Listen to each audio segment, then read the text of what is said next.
Des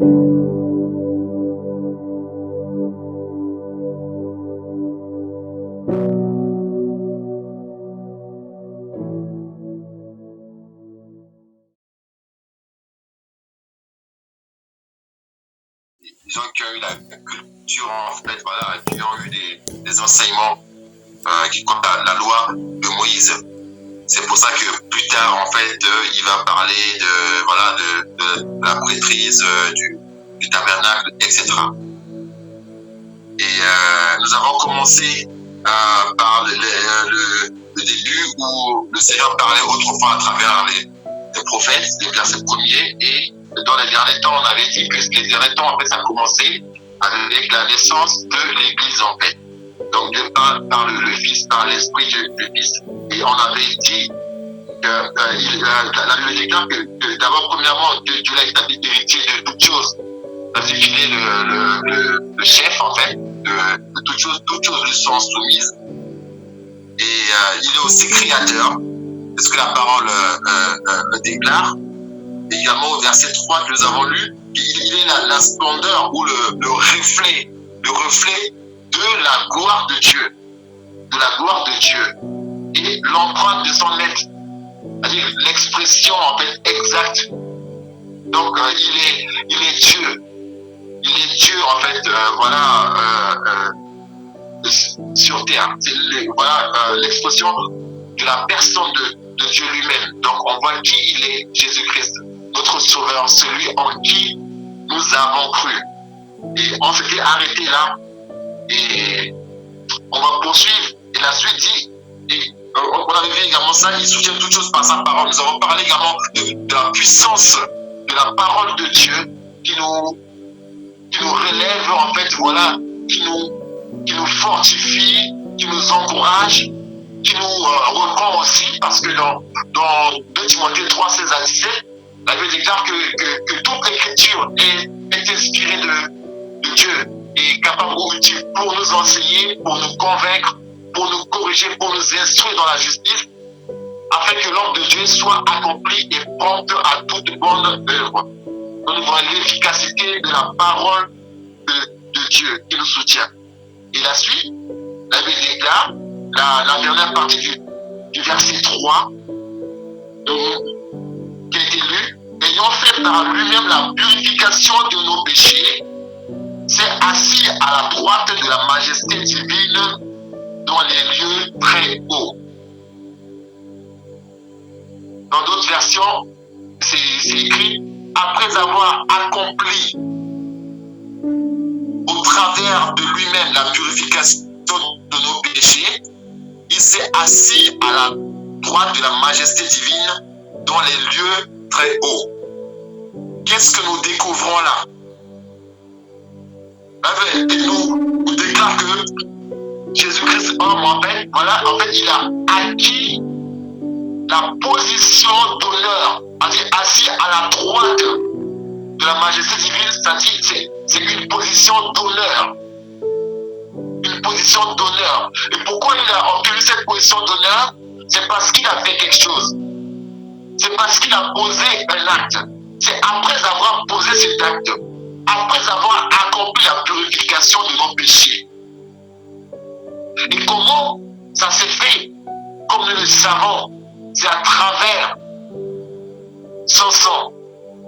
Comme la Bible déclare, sans effusion de sang, nous verrons plus tard dans Hébreux 9, sans effusion de sang, il n'y a pas de pardon de péché. Donc il fallait le sang pour le pardon des péchés. Et dans la nouvelle alliance, nous savons que le Seigneur avait donné la loi. C'était le sang des animaux. Et quand le sang était répandu sur les ustensiles, etc., en fait, cela les rendait rituellement purs. Rituellement purs. Mais nous savons que tout cela, c'était que l'ombre des choses à venir. L'ombre des choses à venir, qui a trouvé tout son accomplissement en l'unique œuvre de la croix. À la mort de Jésus-Christ à la croix. Et nous savons également que le sacrifice pour le péché, le sang qui était versé était renouvelé continuellement. Continuellement, il fallait faire. Mais Jésus-Christ, il n'est pas mort plusieurs fois. Il n'est pas mort plusieurs fois. Son sacrifice n'a pas besoin d'être renouvelé parce qu'il est parfait. Parce qu'il est parfait. Et ce n'est pas un sang étranger, c'est son propre sang. Voilà pourquoi c'est parfait. Donc après avoir acquis la purification de nos péchés, donc il a obtenu, il s'est assis à la droite de la majesté divine dans les lieux très hauts. Et nous savons que c'est lui-même qui est Dieu. C'est un mystère. Et c'est lui, parce qu'il n'y a pas de Dieu. Si lui, il est assis à la droite de Dieu, ça veut dire qu'il y en a d'autres, mais nous savons qu'il n'y en a pas d'autres. Il n'y a que lui. C'est l'unique. L'unique. Voilà, l'auteur, en fait, remet l'accent, en fait, sur l'auteur de notre foi, l'auteur de notre salut. L'auteur de notre salut. Et la suite, en fait, la suite du passage, en fait, va nous parler de la supériorité du Seigneur Jésus-Christ par rapport aux autres créatures. Par rapport aux autres créatures. Nous verrons par la suite que d'abord il va parler de la supériorité de Jésus-Christ par rapport aux anges. Par rapport aux anges. Et c'est ce point-là, si le Seigneur permet, aujourd'hui, que nous allons aborder. Souvenons-nous que, voilà, les destinataires, ils ont la culture de la religion juive. Et c'était possible qu'ils étaient tentés d'adorer les anges. C'est-à-dire de rejeter en fait, l'évangile qui leur a été annoncé, c'est-à-dire Jésus-Christ, pour cause de persécution. Donc il y en avait certainement qui étaient tentés de retourner en arrière. De retourner en arrière. C'est pour ça que plus tard, il dira, en fait, nous ne sommes pas de ceux qui se retirent pour se perdre. Nous savons que la persécution, ce n'est pas quelque chose d'agréable, bien que c'est nécessaire. Mais quand cela arrive, il peut y avoir des dégâts. Il y a la tentation de retourner en arrière ou de chercher d'autres issues. Et là, il est en train de nous de parler, de dire que voilà, Jésus-Christ, il est supérieur aux anges. C'est pour enlever cette tentation d'adorer les anges. Et par la suite, nous allons voir le déroulé. Donc, il y a des citations, des passages en fait que nous pouvons retrouver dans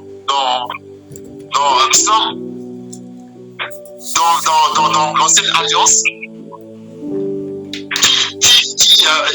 qui parlait du Seigneur Dieu, le Père lui-même. Et nous voyons que là, dans la nouvelle alliance, il applique cela au Seigneur Jésus-Christ. Qu'est-ce que nous pouvons tirer de là? C'est le même Dieu. C'est le même Dieu. Il n'a pas changé. Il n'a pas changé. Le verset 4 nous dit, étant devenu supérieur aux anges, il a hérité d'un nom plus excellent que le leur. Étant devenu d'autant supérieur aux anges, il a hérité d'un nom plus excellent que le leur. Quand on dit que quelque chose, quelqu'un est devenu une autre personne, ça veut dire que la personne a quitté une position ou un statut pour un autre statut. On est d'accord? Un enfant l'enfant grandit, il va quitter l'état d'enfance il passe à un autre état, il devient adolescent et il devient adulte. Donc ça veut dire que c'est une position, c'est quelque chose qu'il n'avait pas. Et pourquoi en fait il dit il est devenu supérieur aux anges alors que nous venons de dire que Jésus-Christ est supérieur? En fait, c'est à cause de la condition humaine, c'est à cause de son incarnation. C'est à cause de son incarnation. Dieu l'a fait pour un temps inférieur aux anges. Parce que les anges, par rapport à nous les humains, ils sont supérieurs à nous, ils sont esprits. Mais ils ne sont pas supérieurs à Dieu. Donc en parlant de cette manière, il parle de Jésus-Christ homme. De Jésus-Christ homme. Étant devenu d'autant supérieur aux anges, supérieur parce que durant quand il était sur cette avec la nature humaine, ce n'était pas le cas. Bien que voilà, il reste Dieu, mais par rapport à son humanité, il n'était pas supérieur aux anges. Mais après avoir accompli, après être passé par la mort, donc il a obtenu cette position d'honneur. Et voilà, il est restauré dans sa position. Il a hérité d'un nom plus excellent que le leur. Pourquoi? Parce que les anges, la Bible déclare, nous verrons par la suite, aux anges, les anges ne sont pas des fils de Dieu. Au sens, en fait, où l'unique fils de Dieu, c'est Jésus-Christ lui-même. D'où ces différentes citations que nous allons voir. La suite dit, car aucun des anges, Dieu a-t-il jamais dit, tu es mon fils, je t'ai engendré aujourd'hui. Donc là, on voit la comparaison déjà. La comparaison aux anges. Dieu n'a jamais dit, tu es mon fils, aujourd'hui je t'ai engendré. Mais à Jésus-Christ, cette parole s'applique. Et nous avons les renvois en fait dans Psaume chapitre 2, verset 7, en fait, qui parle de ça. Tu es mon fils, je t'ai engendré aujourd'hui. Donc ça ne concerne pas les anges, mais ça concerne Jésus-Christ de Nazareth. Donc on voit déjà la comparaison, il est supérieur. La suite, je serai pour lui un père et il sera pour moi un fils. Je serai pour lui un père et il sera pour moi un fils. Et quand nous retournons dans 2 Samuel chapitre 7 verset 14, en fait il était question du roi David. Il était question du roi David qui voulait construire un temple, une maison à Dieu. Nous connaissons l'histoire. Et nous savons que les cieux des cieux ne peuvent contenir le Seigneur, il est grand. Et par rapport à ce désir du roi David de construire un temple, Dieu a dit non, ça ne sera pas toi. Ça ne sera pas toi, mais ça sera ton fils. Je pense que nous allons prendre le passage de Samuel 7, si quelqu'un peut le trouver.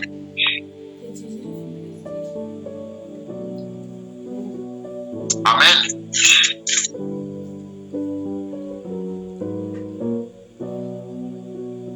Si quelqu'un peut trouver, et nous, de Samuel chapitre 7, à partir du verset 12. Je pense qu'on peut même le lire un peu plus haut. Hein.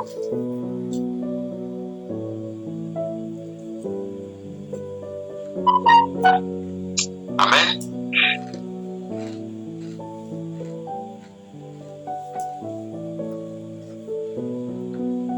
On va lire en fait à partir du On va lire la parole à partir du verset 1er pour vraiment nous remettre dans le contexte. On peut lire du verset 1er au verset 17. Je vais lire mon frère du 1er au verset 7. Chapitre 7, verset 1er au 17. Ça nous remet dans le contexte en fait. Pourquoi cette parole en fait a été donnée. Ok, donc je relis du coup, ok. Attends. D'accord, j'ai juste un petit souci. 2 Samuel 7, verset 1er.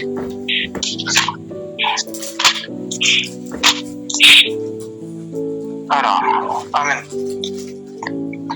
Excusez-moi, frères et sœurs. Et il arriva, lorsque le roi fut établi dans sa maison, et que Yahweh lui eut donné du repos de tous ses ennemis qui l'entouraient, qu'il dit à Nathan le prophète, « Regarde maintenant, j'habite dans une maison de cèdre, et l'arche d'Élohim habite sous des tapis. » Alors Nathan répondit au roi, « Va, fais tout ce qui est dans ton cœur, car Yahweh est avec toi. » Mais il arriva cette nuit-là que la parole de Yahweh vint à Nathan en disant, « Va, et dis à David mon serviteur, ainsi parle Yahweh, me bâtirais-tu une maison afin que j'y habite, puisque je n'ai pas habité dans une maison depuis le jour où j'ai fait monter les enfants d'Israël hors d'Égypte jusqu'à ce jour, mais j'ai marché çà et là sous une tente et dans un tabernacle. Partout où j'ai marché avec tous les enfants d'Israël, ai-je dit un seul mot à l'une des tribus d'Israël à qui j'avais ordonné de paître mon peuple d'Israël, ai-je dit, pourquoi ne me bâtissez-vous pas une maison de cèdre? Maintenant tu diras à David mon serviteur, ainsi parle Yahweh Sabaoth, je t'ai pris d'une cabane d'auprès des brebis afin que tu sois le conducteur de mon peuple Israël. J'ai été avec toi partout où tu as marché, j'ai exterminé tous tes ennemis devant toi et j'ai rendu ton nom grand comme le nom des grands qui sont sur la terre. J'ai établi une demeure à mon peuple, à Israël, et je l'ai planté pour qu'il y habite et ne soit plus agité, pour que les fils de l'injustice ne recommencent plus à l'humilier comme autrefois, et comme du temps où j'avais établi des juges sur mon peuple d'Israël. Je t'ai accordé du repos face à tous tes ennemis, et Yahweh t'annonce qu'il te bâtira une maison. Quand tu seras endormi avec tes pères, je susciterai après toi ton fils, qui sera sorti de tes entrailles et j'affermirai son règne. Ce sera lui qui bâtira une maison à mon nom, et j'affermirai pour toujours le trône de son règne. Je serai pour lui un père, et il sera pour moi un fils. S'il fait le mal, je le châtierai avec une verge d'homme et avec des plaies des fils d'humains. Mais ma grâce ne se retirera pas de lui, comme je l'ai retiré de Shaoul, que j'ai ôté de devant toi. Ainsi, ta maison et ton règne seront assurés à jamais devant toi, et ton trône sera pour toujours affermi. Nathan rapporta à David toutes ces paroles et toutes ces visions. Amen. Amen. Comme nous l'avons lu, c'était une parole qui s'appliquait au roi David et à son fils. À son fils. Je serai pour lui un père et il sera pour moi un fils. Et nous voyons dans Hébreux, cette parole a été citée à nouveau. Cette parole avait déjà eu un premier accomplissement. C'était prophétique en fait, c'était prophétique. Donc vu que c'est prophétique, ça peut avoir plusieurs accomplissements. Donc il y a eu un premier accomplissement avec Salomon, qui a effectivement bâti un temple à Yahweh. Et en fait, cela préfigurait en fait la venue sur la terre de notre Seigneur Jésus-Christ. Donc c'était pour lui en fait. Donc l'accomplissement parfait s'est trouvé en Jésus-Christ. Et cette maison qu'il devait bâtir en fait, mais c'est maintenant c'est l'église en fait. C'est l'église. C'est toi et moi. Parce que désormais, l'Esprit du Seigneur habite en nous. En nous. Désormais, nous sommes le temple du Seigneur. Donc, nous voyons que ce n'est pas un ange que notre Dieu a donné cette parole, mais à Jésus-Christ. à Jésus-Christ. Donc encore une fois, nous voyons qu'il est supérieur aux anges. Cela nous garde de la tentation d'aller chercher à adorer un ange, cela nous garde en fait de la séduction des messages erronés qui vont nous pousser, qui vont nous influencer à adorer les anges. Non, on n'a pas à les adorer. C'est Dieu lui seul. Souvenons-nous quand le diable tentait le Seigneur, il voulait l'adoration. Le Seigneur Jésus-Christ lui a dit, il est écrit, tu adoreras le Seigneur ton Dieu lui seul et tu le serviras. Et tu le serviras. Donc notre adoration doit être tournée que sur Jésus-Christ seul. Jésus-Christ seul. Et la suite nous dit, et encore quand il introduit dans le monde son fils premier-né, il est dit que les anges de Dieu l'adorent. Quand il introduit dans le monde son fils premier-né, il dit que tous les anges l'adorent. Et nous savons que dans le passage de Colossiens, je vais prendre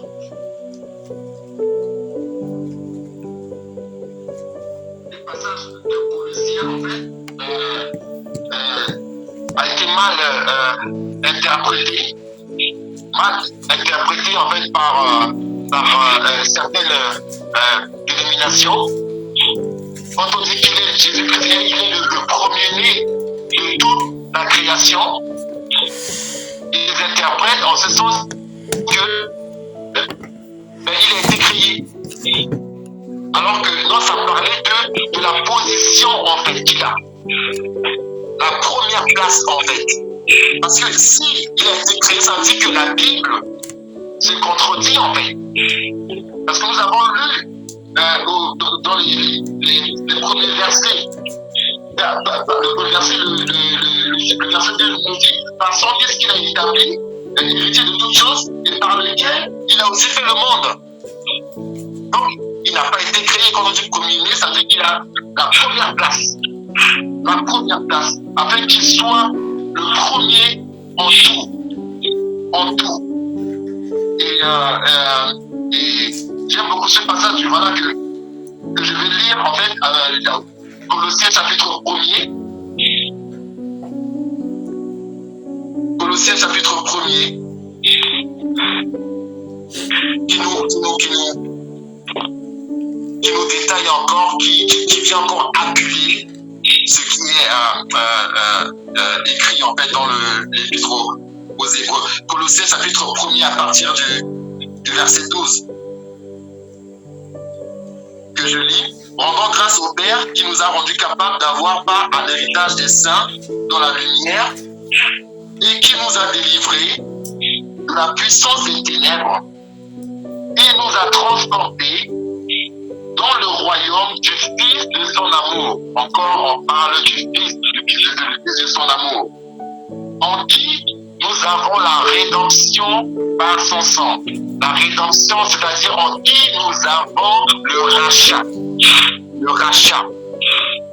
Le rachat de l'esclavage du péché. Nous avons lu qu'il a fait la purification de nos péchés. Donc il nous a rachetés. À savoir la rémission des péchés. Lequel, verset 15, est l'image du Dieu invisible. Donc Jésus-Christ est l'image du Dieu invisible. C'est Nathanaël, je crois, qui avait demandé au Seigneur, souvenons-nous, montre-nous le Père, et cela nous suffit. Et c'est celui qui m'a vu a vu le Père. Donc il est l'image du Dieu invisible. C'est pour ça que dans les premiers versets d'Hébreux, il est l'empreinte du Père. L'image du Dieu invisible, le premier-né de toute la création. Voilà. C'est ce passage-là dont je parlais qui est mal compris en fait. Le premier-né de toute la création. Donc il ne peut pas être créateur et puis être créé. Parce qu'il est au-dessus de tout, ça veut dire que toutes choses lui sont soumises.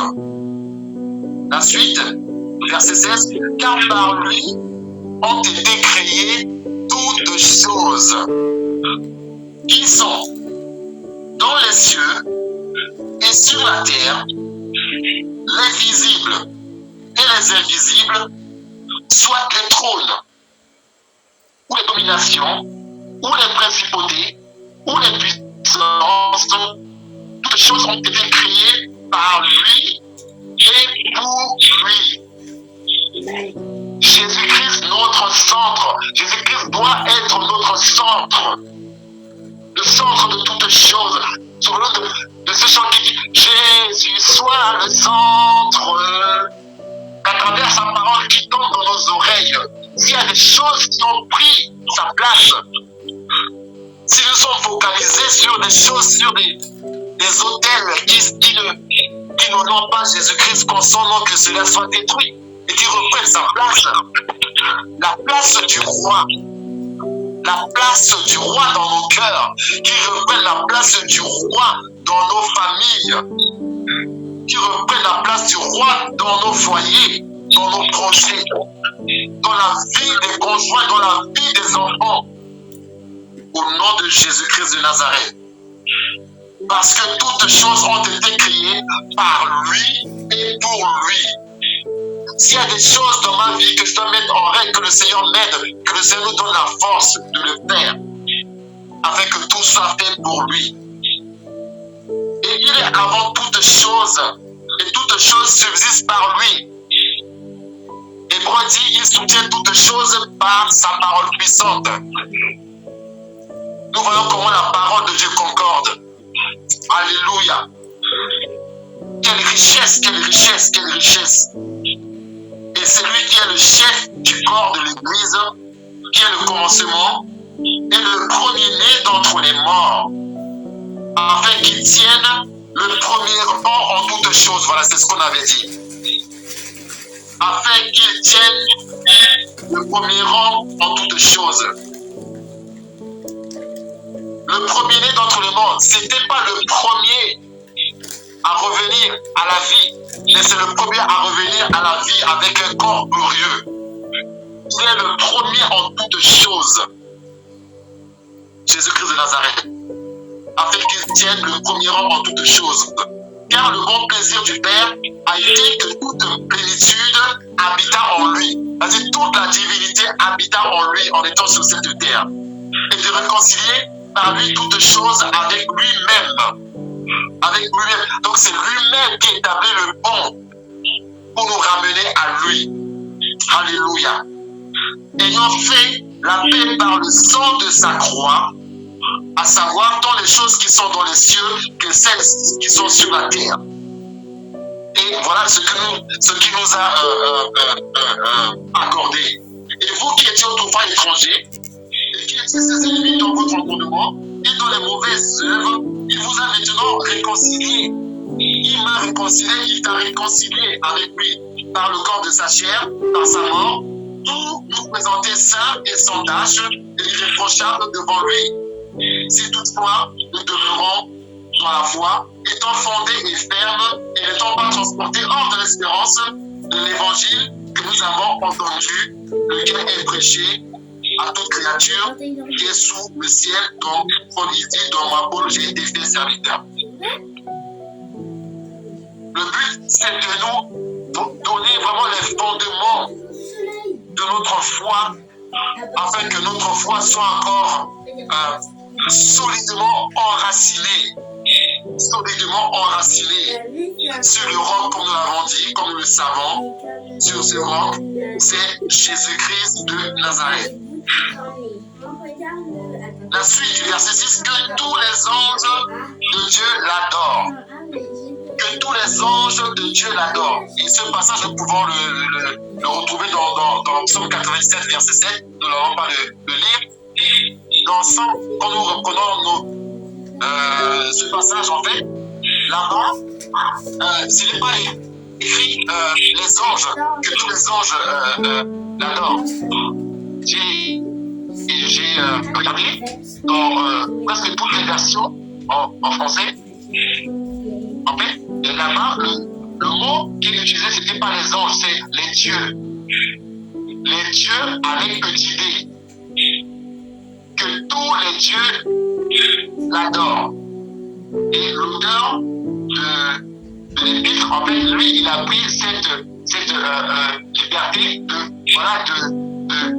de citer ce passage, en fait, voilà, en remplaçant Dieu par ange. Et quand nous allons voir la définition de Dieu, en fait, on peut avoir des divinités dedans, des divinités, et on peut également avoir les anges dedans. On peut également avoir les anges dedans. Et rappelons-nous, ça c'est dans l'ancienne alliance, en fait. Donc Jésus-Christ, homme, n'était pas encore sur terre. Physiquement, je veux dire, mais cette parole était pour lui. Était pour lui. Donc les anges l'adorent. Donc, on peut adorer que quelque chose qui est plus grand que nous, n'est-ce pas? On est d'accord? Amen. C'est l'inférieur qui adore l'être supérieur. Regardons notre exemple par rapport à notre Dieu. Nous l'adorons parce qu'il est élevé. Parce que nous sommes que ses créatures. Alors si les anges même adorent Jésus-Christ, c'est qu'il est supérieur. Il est supérieur aux anges. Il est supérieur aux anges. Et c'est Jésus-Christ seul qui mérite l'adoration. L'adoration, c'est que pour lui, pas pour les anges, pas pour le ministère, pas pour les hommes que Dieu peut utiliser puissamment à travers le monde, au milieu de nous, dans notre génération. Mais si nous grattons un peu, bien aimés, si nous grattons nous grattons un peu, peut-être que, oui, nous savons que Jésus-Christ est supérieur aux anges, mais nos contemporains, comment nous nous comportons vis-à-vis d'eux? Ce que le Seigneur utilise, comment nous nous comportons vis-à-vis d'eux? Et si nous essayons de voir en nous-mêmes, il y a eu des moments où il y a eu une forme d'idolâtrie dans nos cœurs. Une forme d'idolâtrie dans nos cœurs.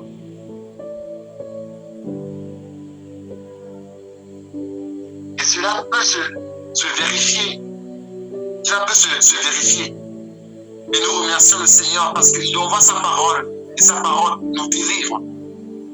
Et s'il voit, vu que c'est un Dieu jaloux, s'il voit que nous sommes en train de dévier, tel le bon berger avec son bâton, il nous ramène. Il nous ramène. Il sait parler à notre cœur. Jésus-Christ est supérieur aux anges parce que les anges l'adorent. Au verset 7, il dit, car quant aux anges, on va maintenant ce que la Bible dit, car les anges, quant aux anges, il est dit, il fait de ces anges des vents et de ses serviteurs des flammes de feu. Et je vais continuer quand même la suite. Mais il dit quant au Fils, ô Dieu, ton trône demeure au siècle des siècles, et le siècle de ton royaume est un siècle d'équité. Je saute en fait la partie en fait qui concerne le Seigneur Jésus-Christ. Je veux en fait continuer à parler en fait des anges en fait. Je saute le verset 8. J'arrive au verset 13. Au verset 13 qui dit, et auquel des anges a-t-il jamais dit, assieds-toi à ma droite jusqu'à ce que j'ai mis tes ennemis pour le marchepied de tes pieds. Et maintenant, nous avons la définition au verset 13, en fait, des anges, ou au verset 14 plutôt. Ne sont-ils pas tous des esprits administrateurs envoyés pour servir en faveur de ceux qui doivent recevoir l'héritage du salut? Amen.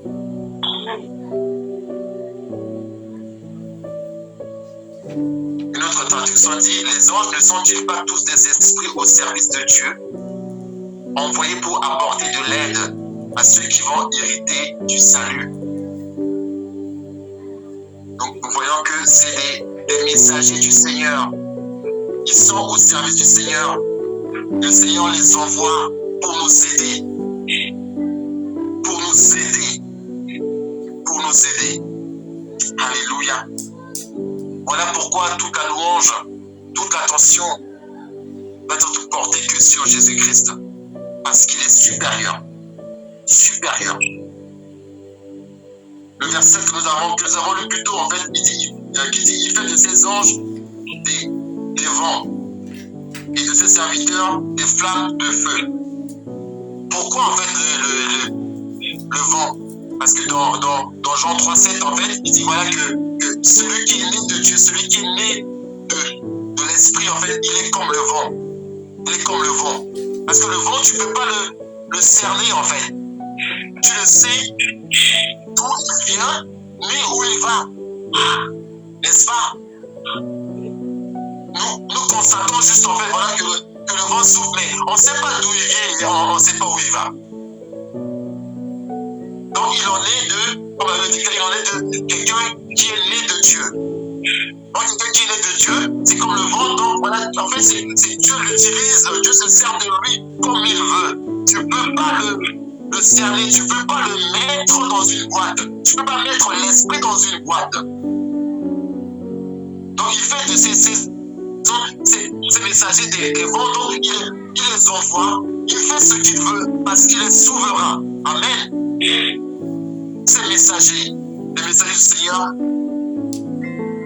demeurent en fait sous l'autorité du Seigneur. Il fait ce qu'il veut. Il décide d'envoyer son messager à tel endroit, il le fait. Alléluia.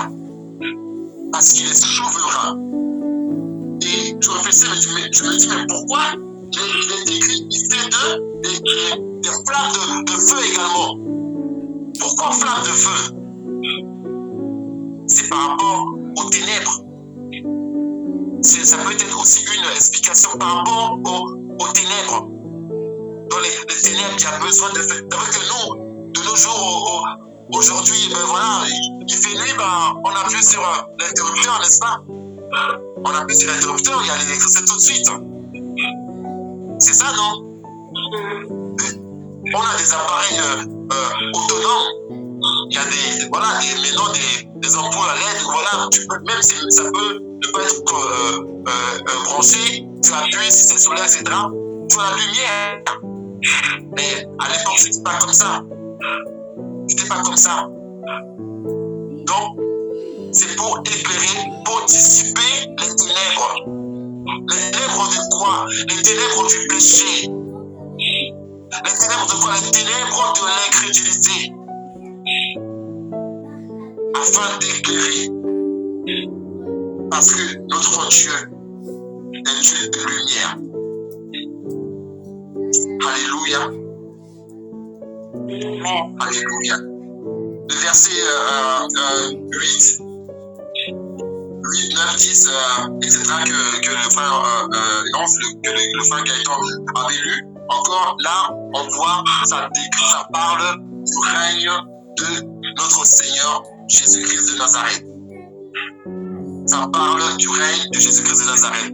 Encore une fois, ce n'est pas aux anges que le Seigneur a donné le règne, mais à Jésus-Christ de Nazareth, à lui seul. Et c'est encore une déclaration, une parole qui vient encore confirmer. C'est vrai que nous n'avons pas de doute, mais qui vient encore appuyer en fait les caractéristiques, les aspects, la personne de notre Sauveur, Jésus-Christ de Nazareth. Je veux relire, bien-aimé, je veux relire le verset 8. Mais il est dit quant au Fils, ô Dieu, ton trône demeure au siècle des siècles. Donc son règne n'aura pas de fin. Nous connaissons les grands de ce monde. Ils ont des règnes déterminés dans le temps. On parle d'eux pendant une période à payback. Un autre arrive, le chasse. Et c'est comme ça. Mais le trône de Jésus-Christ demeure éternellement. Et ton ciel, c'est-à-dire où ton bâton de commandement de ton royaume est un ciel d'équité. Donc pas d'injustice. Pas d'injustice. Tu as aimé la justice et tu as aimé l'iniquité. C'est pourquoi, oh Dieu, ton Dieu t'a oint d'une huile de joie par-dessus tous tes semblables. Et dans un autre endroit, toi, Seigneur, tu as fondé la terre dès le commencement. Et les cieux sont l'ouvrage de tes mains.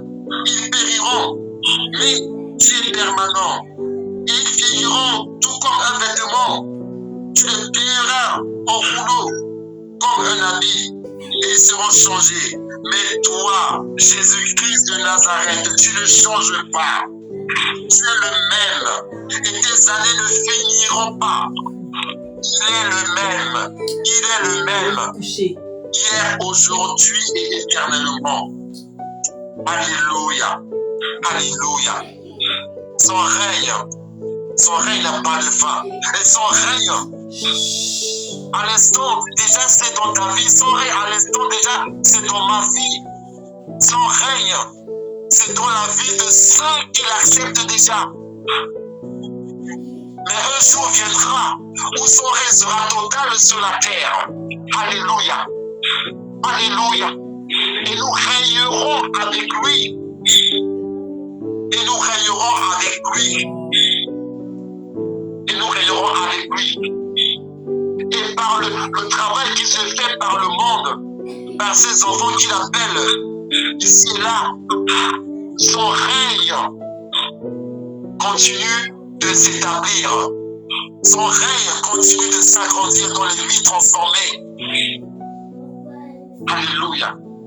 Et notre désir, mon désir, c'est que son règne augmente encore dans ma vie.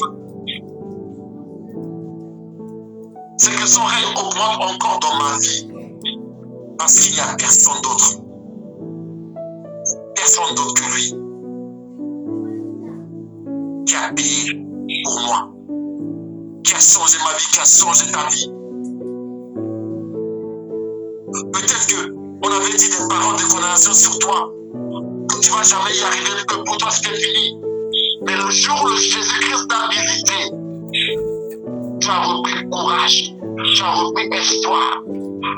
Et depuis ce jour, tu as dit, je ne vais plus jamais le quitter. J'ai goûté à son amour. J'ai goûté à sa douceur. J'ai goûté à sa bonté. Et je ne vais pas retourner en arrière. Je ne vais pas retourner en arrière.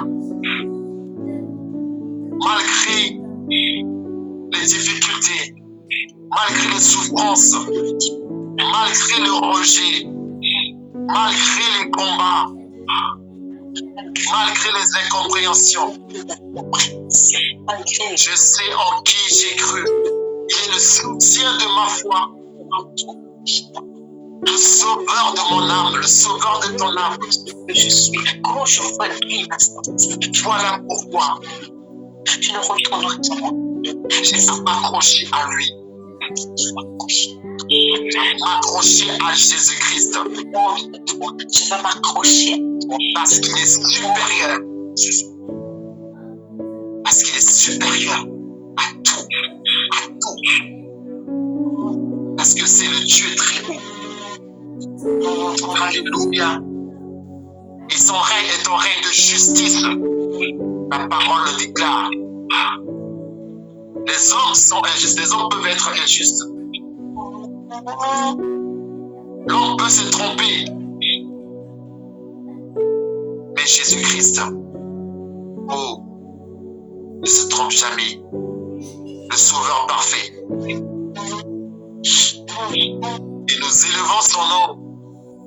Alléluia. Nous ne voulons pas emmagasiner des connaissances, mais quand nous entendons sa parole, vraiment, que cela descende dans nos cœurs, que cela nous fasse réaliser encore la grandeur. Que cela nous fasse connaître encore les profondeurs de son amour, les profondeurs de son amour qui se révèle encore à nous. Alléluia. Qui révèle encore sa grandeur. Alléluia à nous. Alléluia. Et que ça nous conduise encore à l'adorer encore. Encore et encore. À lui dire merci. À nous attendre à lui, à ne pas nous décourager, à nous attendre à lui encore.